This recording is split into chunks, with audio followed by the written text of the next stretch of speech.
unless we do something to prevent it, over the next 40 years, we're facing an epidemic of neurologic diseases on a global scale. A cheery thought. On this map, every country that's colored blue has more than 20% of its population over the age of 65. This is the world we live in. And this is the world your children will live in. For 12,000 years, the distribution of ages in the human population has looked like a pyramid with the oldest on top. It's already flattening out. By 2050, it's going to be a column and will start to invert. This is why it's happening. The average lifespan's more than doubled since 1840, and it's increasing currently at the rate of about 5 hours every day. And this is why that's not entirely a good thing. Because over the age of 65, your risk of getting Alzheimer's or Parkinson's disease will increase exponentially. By 2050, there'll be about 32 million people in the United States over the age of 80, and unless we do something about it, half of them will have Alzheimer's disease and 3 million more will have Parkinson's disease. Right now, those and other neurologic diseases for which we have no cure or prevention cost about $1/3 trillion a year. It'll be well over $1 trillion by 2050. Alzheimer's disease starts when a protein that should be folded up properly misfolds into a kind of demented origami.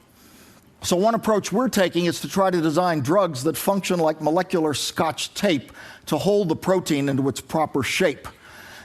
That would keep it from forming the tangles that seem to kill large sections of the brain when they do.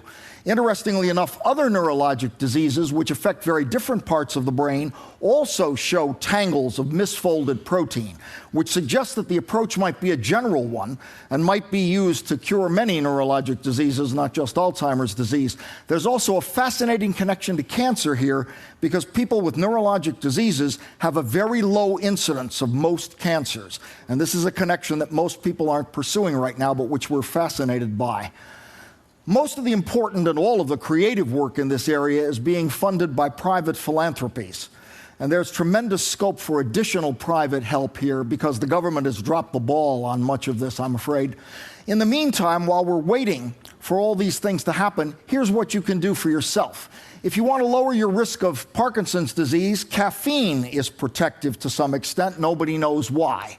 Head injuries are bad for you. They lead to Parkinson's disease, and the avian flu is also not a good idea.